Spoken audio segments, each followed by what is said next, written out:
మన తల్లిదండ్రులు మనకి మాత్రమే తల్లిదండ్రులు. పార్వతీ పరమేశ్వరుడు, పార్వతీదేవి, అనంత భోగేశ్వర స్వామి జగత్తు మొత్తానికి తల్లిదండ్రులు. మాతకి జగన్మాతకి ఉండే తేడా చాలా స్వల్పం. తల్లిని మనం పార్వతీదేవి అనుకోగలిగితేనే ఈ పార్వతీదేవి మనకు అర్థమవుతుంది, లేకపోతే అర్థం కాదు. పార్వతీదేవిని తల్లి అనుకోవడానికిను తల్లిని పార్వతీదేవి అనుకోవడానికి తేడా ఏం లేదు.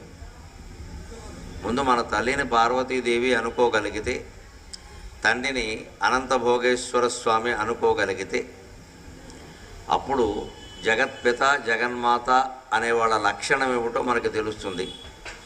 ఇది తెలుసుకోవడం వల్ల ప్రయోజనం ఏమిటంటే జీవితం చాలా ఆనందంగా సుఖంగా గడుస్తుంది. మనం అందరము సుఖం కోరుకుంటాం, ఎవరు దుఃఖం కావాలని కోరుకోరు. శంకరాచార్య స్వామి దానికి సుఖమైన మార్గం చెప్పారు.